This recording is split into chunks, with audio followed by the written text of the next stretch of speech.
Get the wah-wahs and the gimmelouts, and, they'd create double talk. And everybody said, they must be geniuses. Who are ye? We are for the hills, and for her service. What seek ye in her service?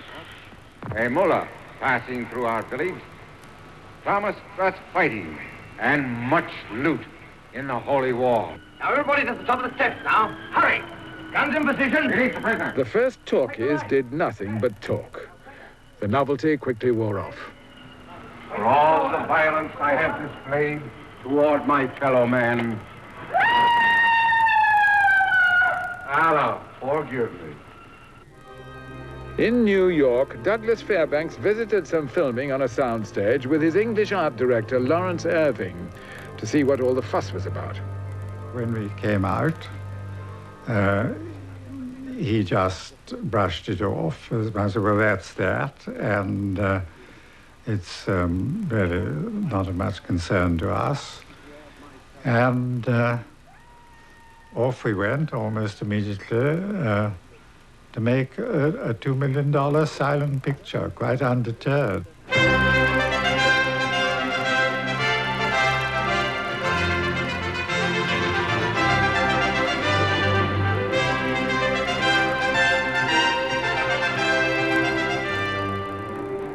With other producers, Douglas Fairbanks was convinced that silent films would never entirely disappear. Others were not so sure. They really didn't know what to do. They just didn't know, because lots of people didn't want to give up silent pictures. I mean, letters poured in saying, we don't want to hear them, we just want to see them, we like them the way they are. It was a very traumatic time because no one knew if this was a fad, no one knew if it would last. And the theater owners were as upset as we in Hollywood because it would cost millions and millions of dollars to change their theaters to sound. And then suppose after they had done that, the public said, we don't like it. We'd rather sit in the quiet and listen to the 100-piece orchestra playing.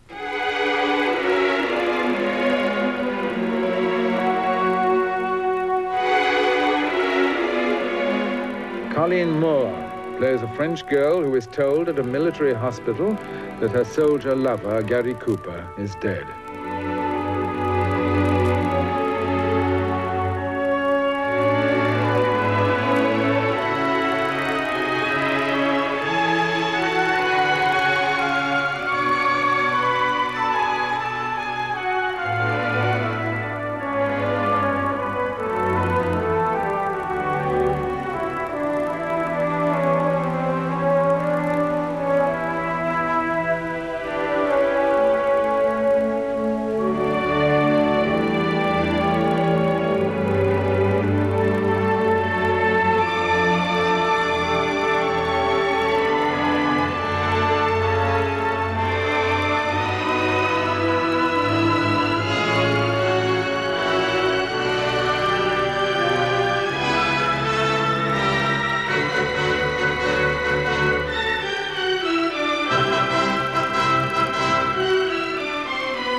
Lilac Time was issued in two versions, silent to be shown with live orchestra and with recorded music and effects.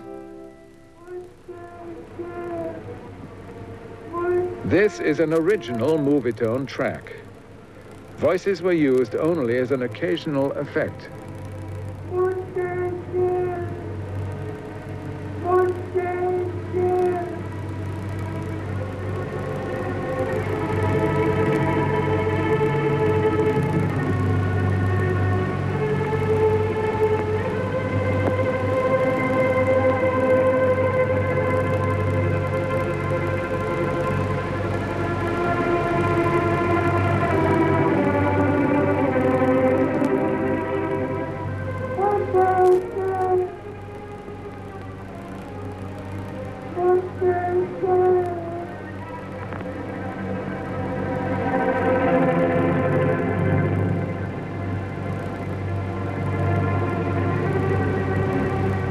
In Four Sons, directed by John Ford, an American soldier of German origin risks his life to find the wounded enemy soldier.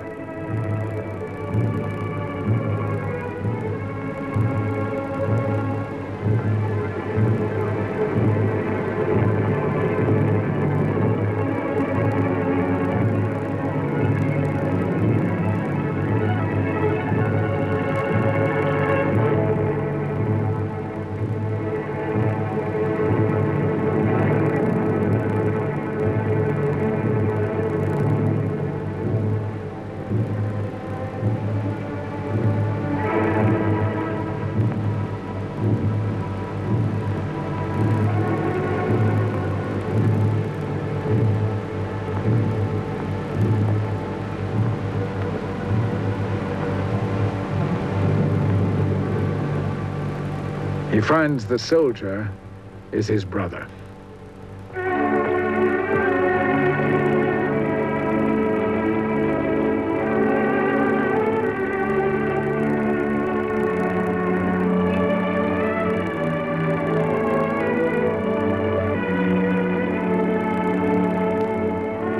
Musicians who once accompanied films like this were now no longer needed. A whole industry had disappeared. It was a great industry at that time, and it just collapsed. Of 22,000 theater musicians in the United States, half were immediately thrown out of work. All those wonderful orchestras, all the wonderful men, concert masters, people they had imported from Europe, great orchestras, they just left them stranded. By 1932, only 4,000 were left. There were suicides, sadly to say, galore.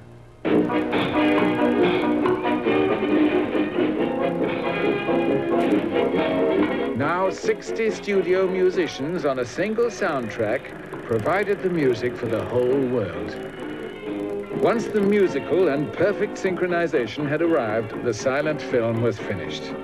This was a new kind of entertainment. It worked. There was no argument, no going back.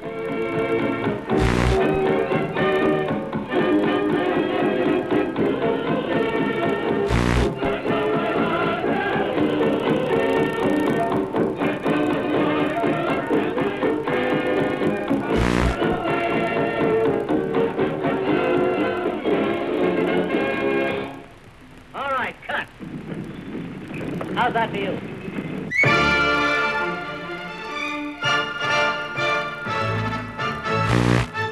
Douglas Fairbanks was completing his silent epic, a sequel to The Three Musketeers.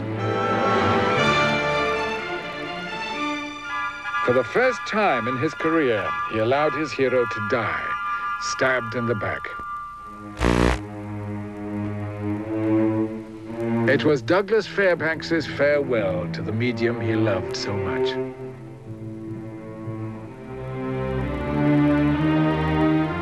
Douglas came into my room and said, let's go down and look at one of these sound stages. And the doors of the studio were wide open, rather like an airplane hangar. And Douglas paused. He looked into this darkness and he laid his hand on my arm and he said, Lawrence, the romance of motion picture making ends here.